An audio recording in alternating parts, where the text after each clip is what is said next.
याद रखना, जब आप प्रत्येक कंसेप्ट का प्रत्येक कंसेप्ट का जो रीजन है वो भी समझ के चलते हो, तब जाके, याद रखना, तब जाके तुम्हारी जो प्रिपरेशन है वो कंप्लीट होती है।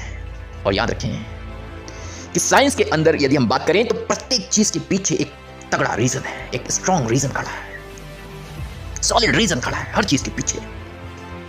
जब तक आप उन चीजों के पीछे का रीजन नहीं जानोगे बेटा, याद रखना तुम्हारी प्रिपरेशन कभी पूरी नहीं हो सकती। अ लेमैन जो आम इंसान होता है, a layman may know the story but a genius knows the secret behind that story। चीजें पता हो सकती है, कंसेप्ट पता हो सकती है, लेकिन उस कंसेप्ट के पीछे का कंसेप्ट उस कहानी के पीछे का कहानी, उस कहानी के पीछे का जो सीक्रेट है, उस कंसेप्ट के पीछे का जो सीक्रेट है, वो सिर्फ जीनियस बंदे को पता होती है। सिर्फ जीनियस बंदे को पता होता है, तभी वो बंदा जीनियस होता है। और तभी वो जाकर के जो नीट है, जेई मेंस है, एडवांस है, इस टाइप के एग्जाम्स के अंदर वो टॉप करता है।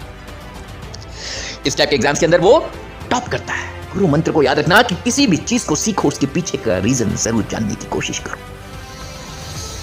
ये तुम्हारी ड्यूटी भी है, फर्ज भी है खुद के प्रति, ड्यूटी है खुद के प्रति, फर्ज भी है और हक भी है। जानने का हक भी है तुमको। ना अपने फर्ज से पीछे हटो और ना अपने हक को जाने दो। और याद रखो कि जितनी खतरनाक आपकी प्रिपरेशन होगी, जितना स्ट्रांग आपका प्रिपरेशन होगा, उतना ही कंफर्म आपका सीट होगा, भले वो एम्स हो या आईआईटी कानपुर, आईआईटी बॉम्बे हो।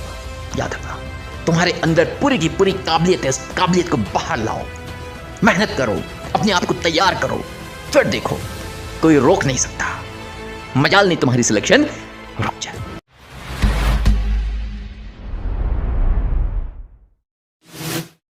हेलो पपलू पार्टी, और पढ़ाई कैसे चल रही है? एकदम चकाचका। चलो चलो चलो चलो स्टार्ट करते हैं। आज का जो लेक्चर है हमारा, उसकी शुरुआत करते हैं हम लोग। और पिछले लेक्चर की यदि हम बात करें तो काइनेमेटिक्स हमने स्टार्ट कर दी थी, और उसके अंदर हमने पैरामीटर्स में जो सबसे बेसिक, सबसे इंपॉर्टेंट पैरामीटर है, that is yes position vector, right. Position vector की हमने अच्छे से डिटेल में पढ़ाई करी थी। ऑलराइट, चलो तो पोजीशन के बाद आज के लेक्चर के अंदर जो हम चीज़ देखने जा रहे हैं, that is the second parameter, and that is position के बाद अगला नाम किसका? Yes, displacement. तो आज हम डिस्प्लेसमेंट पे बात करते हैं, राइट। चलो तो सबसे पहले मुझे ये बताओ कि डिस्प्लेसमेंट होता क्या है, इसके बारे में क्या जानते हो आप लोग, बताओ। राइट, बिल्कुल बिल्कुल बिल्कुल। काफ़ी जो बच्चे हैं उनके दिमाग में ये पॉइंट बिल्कुल साफ साफ उभर के आया कि displacement is simply the shortest distance between initial and yes final position. तो काफ़ी बच्चों को ये जो डेफिनेशन है ये मालूम है कि displacement can be defined as the shortest distance, जिसको कि आप स्ट्रेट लाइन डिस्टेंस जो है इसके रूप में लेते हो, the shortest distance between initial and final position. बिल्कुल सही, ये डेफिनेशन आपने 9th में 10th में आपने पढ़ रखा है, राइट। तो 9th और 10th में तो पढ़ रखा है, लेकिन अब आप 11th में आ चुके हो, और 11th 12th लेवल पे आके आपको डिस्प्लेसमेंट को एक और नए तरीके से, ज़रा टेक्निकल तरीके से आपने डिफाइन करना है। और यदि हम डिस्प्लेसमेंट को ज़रा दूसरे तरीके से डिफाइन करना चाहें तो कैसे डिफाइन करें? याद करो, पिछले लेक्चर के अंदर हमने डिस्कस किया था कि मैंने आपसे पूछा था कि कब कोई बॉडी डिस्प्लेस करता हुआ कहलाता है, कब कोई बॉडी डिस्प्लेस करता हुआ कहलाता है। यस, जब उसकी क्या चेंज होती है? पोजीशन। उसकी क्या चेंज होती है? पोजीशन। और यही से जो पोजीशन पैरामीटर वो हमारे सामने उभर के आया था।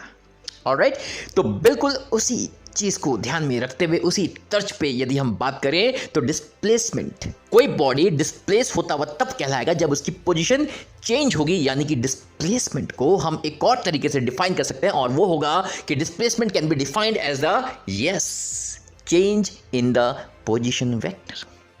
Displacement can be defined as the change in the position vector. जब जब पोजीशन चेंज होगा तब तब पार्टिकल डिस्प्लेस करता हुआ कहलाएगा।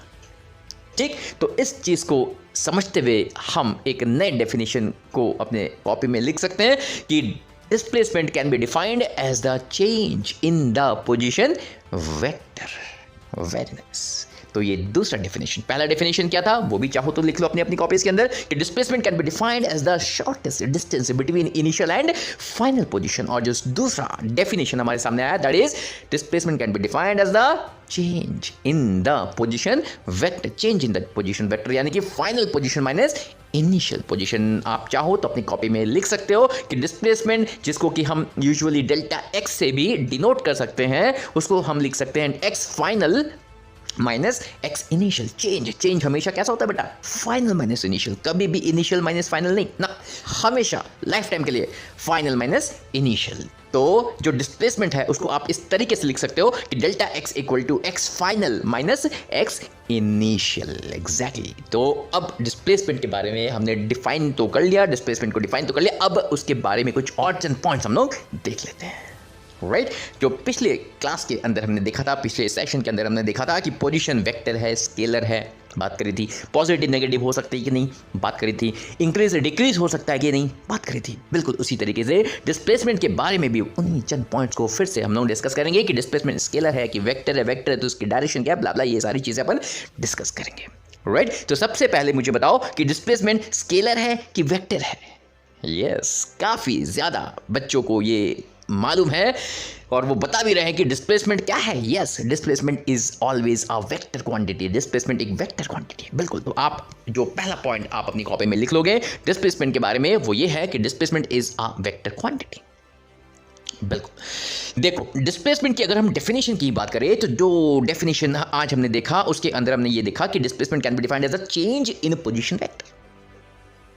Change in position vector X final minus X initial, अर्थात दो वेक्टर्स की subtraction, final minus initial, final position vector minus initial position vector. और आपको मालूम है, जिन बच्चों ने वेक्टर्स पढ़ी है उनको मालूम है, और जिन्होंने नहीं भी पढ़ी है बेटा, बहुत जाहिर सी बात है कि दो स्केलर को घटाओगे तो स्केलर ही पैदा होता है, दो वेक्टर को घटाओगे या जोड़ोगे तो वेक्टर ही पैदा होता है। तो याद रखेंगे, जब भी हम वेक्टर्स को आपस में जोड़ेंगे या घटाएंगे, क्या डेवलप होगा? जो प्रोडक्ट होगा वो क्या होगा? यस, वो भी एक वेक्टर होगा। बिल्कुल उसी टच पे यदि हम बात करें, उसी पॉइंट ऑफ व्यू से यदि हम बात करें, तो डिस्प्लेसमेंट क्योंकि वो चेंज इन पोजीशन है, चेंज इन पोजीशन वेक्टर है, x final minus X initial, final position vector minus initial position vector. तो इसको भी आप इस तरीके से देख सकते हो कि जो फाइनल निकल के आएगी, जो डिस्प्लेसमेंट वेक्टर निकल के आएगी, वो भी अपने आप में एक वेक्टर क्वांटिटी होगी। तो जो पहला पॉइंट हमारे सामने आया डिस्प्लेसमेंट को लेकर, वो आया कि displacement is a yes vector quantity. लिख लो। अब जाहिर सी बात है, अगर वेक्टर क्वांटिटी है बेटा तो उसकी दिशा भी तो होगी, उसकी डायरेक्शन भी तो होगी। तो लगे हाथों इसी पॉइंट के ठीक नीचे आप लिख लो कि the direction of displacement vector will always be from, कहां से कहां, कहां से कहां जाता है पार्टिकल, कहां से कहां जाता है, कहां से कहां, किधर से किधर डिस्प्लेस करता है, उस डिस्प्लेसमेंट की डायरेक्शन किधर होगी? यस, इनिशियल से फाइनल, पार्टिकल इनिशियल से फाइनल जाता है, इस वजह से उसकी डिस्प्लेसमेंट की डायरेक्शन जो होगी वो भी जाहिर सी बात है इनिशियल टू फाइनल पोजीशन होगी। लिख लो अपनी अपनी कॉपीज के अंदर कि the direction of displacement vector is always, जीवन भर के लिए याद रखेंगे, from initial to final position. Alright, तो बात ये निकल के आई कि डिस्प्लेसमेंट अपने आप में एक वेक्टर क्वांटिटी है। ठीक, अगर वेक्टर क्वांटिटी है उसकी दिशा भी होगी, डायरेक्शन भी होगी। तो डायरेक्शन को भी हमने डिस्कस किया, direction is always from initial to final position. Right, अब अगर हम बात करें सेकंड पॉइंट की, नेक्स्ट पॉइंट की, तो ये निकल के आएगी बात कि बताओ कि क्या डिस्प्लेसमेंट पॉजिटिव तो चलो हो सकता है, नेगेटिव भी हो सकता है क्या? फॉर एग्जाम्पल, यदि किसी पार्टिकल के डिस्प्लेसमेंट लेट से -20 मीटर, -30 मीटर निकल के आ रही, क्या ये पॉसिबल है? क्या ये पॉसिबल है? यस, ये पॉसिबल है। इनफैक्ट काफ़ी बच्चों को ये शायद मालूम है कि डिस्प्लेसमेंट नेगेटिव हो सकता है। इनफैक्ट मैं यूँ कहूँ कि हो सकता है कि उन्होंने कभी इस पॉइंट पे सोचा ना हो, ऐसा हो सकता है। ऑलराइट, तो अगर ऐसी बात है तो सोच के देखो कि डिस्प्लेसमेंट नेगेटिव हो सकता है कि नहीं। यस, डिस्प्लेसमेंट नेगेटिव भी हो सकता है, लेकिन उसके पीछे कारण क्या है? उसके पीछे कारण क्या है? उसके पीछे कारण ये है कि displacement is a vector quantity. Displacement is a vector quantity, और इसी वजह से, वेक्टर होने की वजह से डिस्प्लेसमेंट भी जाहिर सी बात है पॉजिटिव भी हो सकता है और नेगेटिव भी हो सकता है। बिल्कुल सही बात है। तो बेटा जो चीज़ें हैं वो ऐसे ध्यान रखेंगे कि सिर्फ चीज़ों को सीखेंगे नहीं, जानेंगे नहीं, उसके पीछे का जो रीज़न है उसको भी अच्छे से समझ के चलेंगे, जान के चलेंगे। और तभी याद रखना, जब आप प्रत्येक कंसेप्ट का, प्रत्येक कंसेप्ट का जो रीज़न है वो भी समझ के चलते हो, तब जाके, याद रखना, तब जाके तुम्हारी जो प्रिपरेशन है वो कंप्लीट होती है। अदरवाइज तुम्हारी जो प्रिपरेशन है वो कभी कंप्लीट नहीं हो सकती, वो अधूरी रह जाएगी। आपने देखा कि इस साल एम्स के अंदर, इनफैक्ट मैं यूं कहूं कि नीट के अंदर, क्योंकि एम्स भी नीट के अंदर आ गए, तो नीट के अंदर भी एसेशन रीजन वाले सवालों को इंक्लूड कर लिया गया। और मैंने देखा कि एसेशन रीजन के सवालों का उत्तर देने में सभी को खासी दिक्कत आई।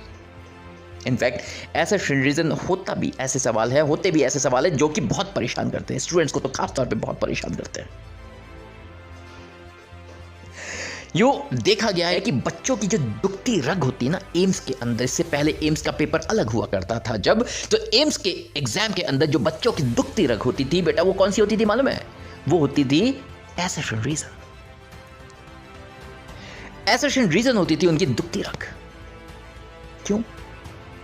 क्योंकि बच्चों को चीजें मालूम तो होती है, देखा है मैंने कि बच्चों को चीजें मालूम तो होती है, कंसेप्ट पता तो होता है, कहानी पता तो होती है, बातें पता तो होती है, लेकिन उसके पीछे का रीजन नहीं पता होता है।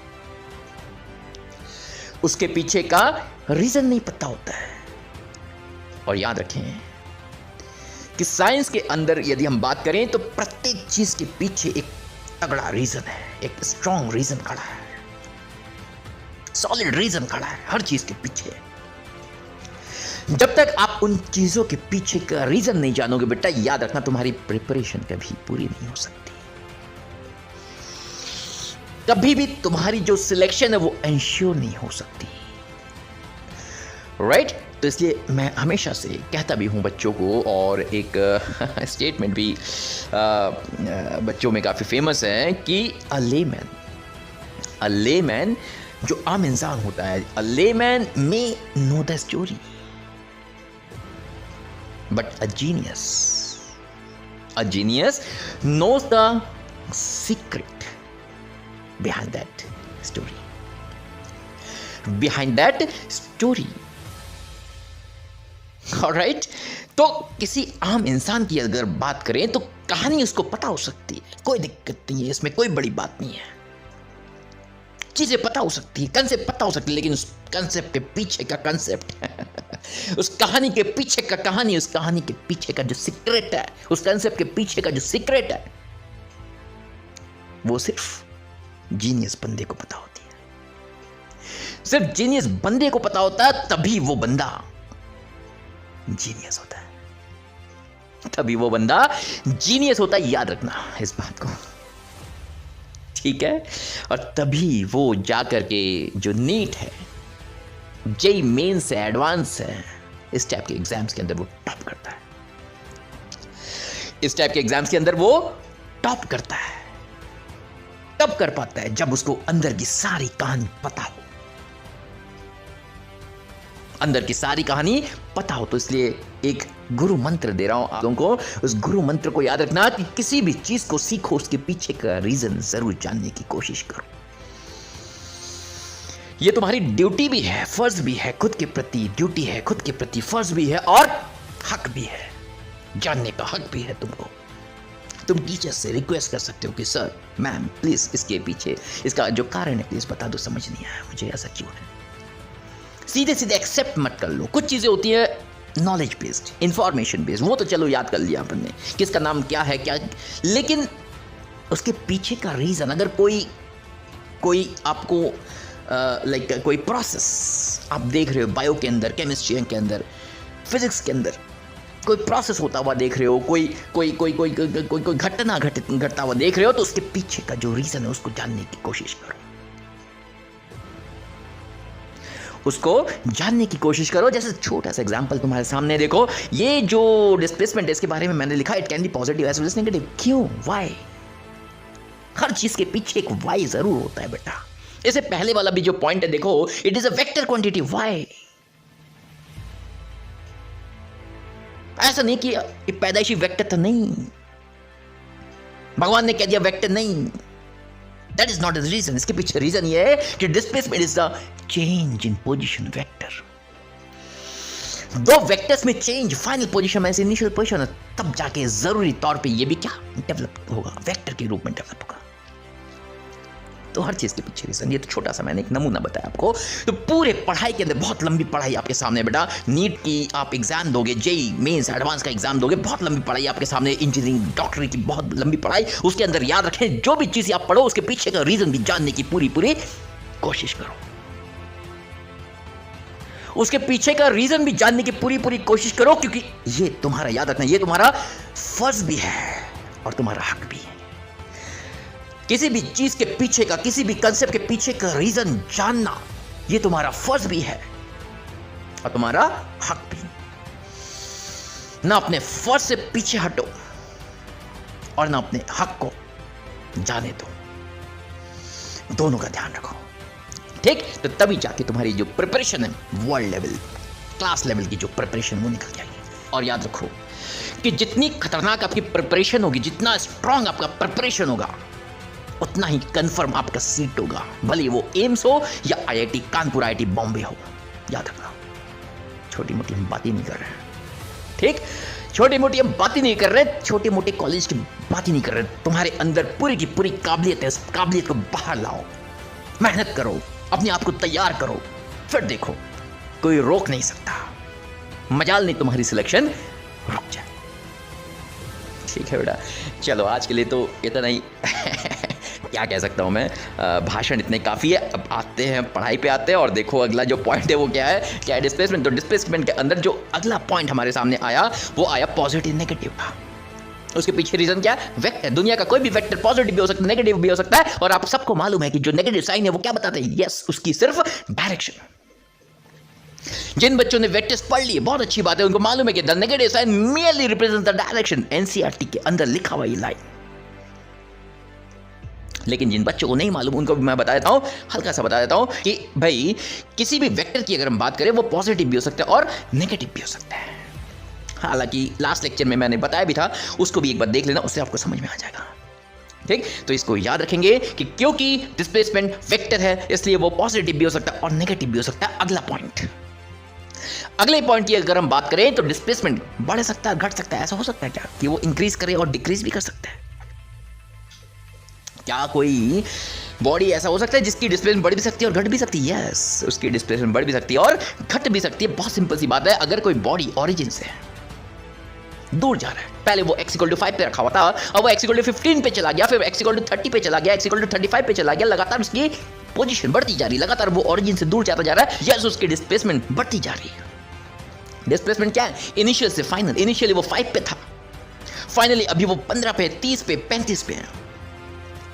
तो लगातार उसकी डिस्प्लेसमेंट बढ़ती चली जा रही है, लगातार उसकी डिस्प्लेसमेंट बढ़ती चली जा रही है। लेकिन अगर वो रुक के फिर लौटना शुरू कर दे, वापस वो x=20 पे आ जाए, x=10 पे आ जाए, लगातार वो अपने इनिशियल पोजीशन के नजदीक आता जा रहा है, तो जाहिर सी बात है कि उसकी जो डिस्प्लेसमेंट है जो पहले बढ़ रही थी, अब वो घटती चली जा रही है। तो बेटा अगला पॉइंट जो याद रखेंगे वो ये है कि it can increase as well as decrease during course of motion.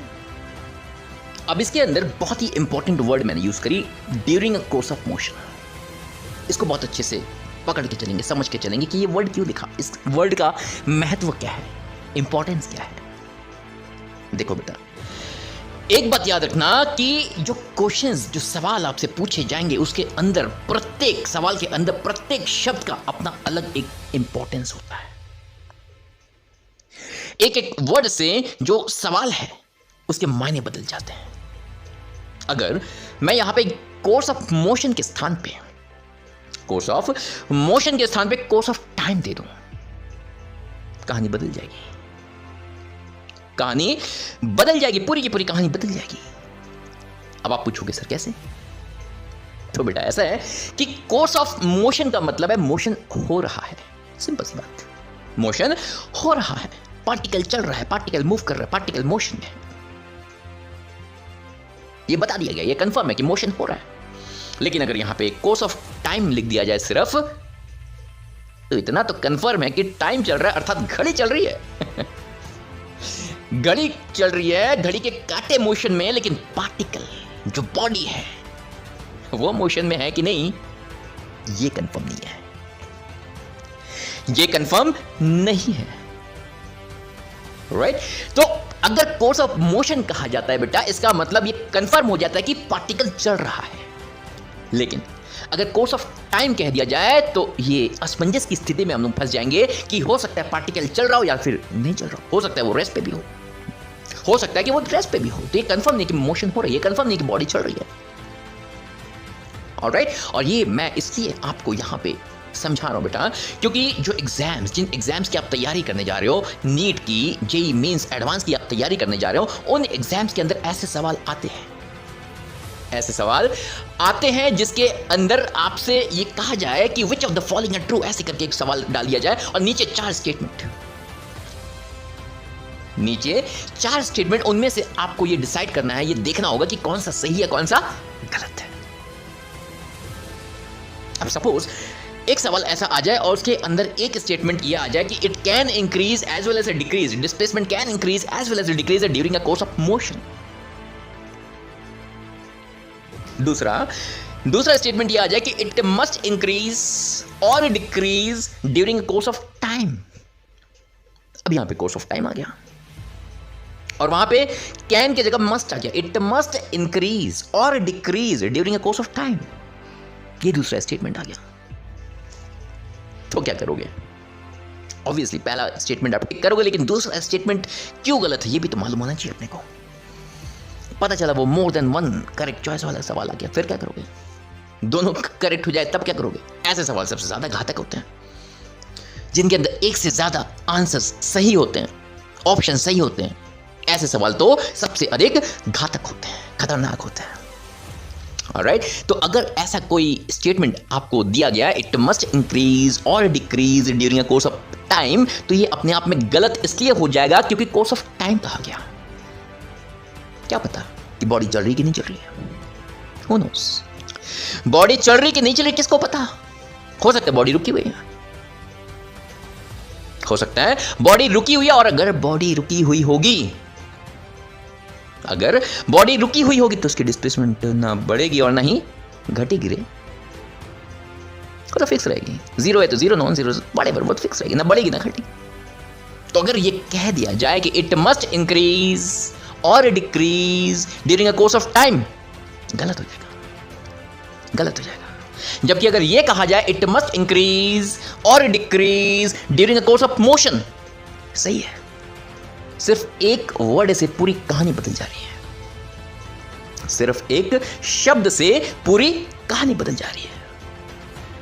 तो प्रत्येक शब्द का आपने पूरा ध्यान रखना होगा। ऑलराइट, यही आपके अलर्टनेस को शो करेगी। और जब आपकी नॉलेज कंप्लीट होगी, प्लस आपके अंदर गजब की अलर्टनेस भी होगी, तो आपका सिलेक्शन कोई रोक नहीं सकता। आपका सिलेक्शन कोई रोक नहीं सकता, वो एश्योर्ड हो जाएगा कि yes, you will crack the exam with a very high rank, with a very high rank. ठीक, तो जो मजा परफेक्शन में है वो किसी और चीज में। Try to always be a perfectionist. जानते हैं परफेक्ट बनना बहुत मुश्किल है, नोबडी इज परफेक्ट। पता नहीं कौन क्या गया, इस पे मैं बाद में कभी आपको बताऊंगा कितनी खामियां हैं इसके अंदर।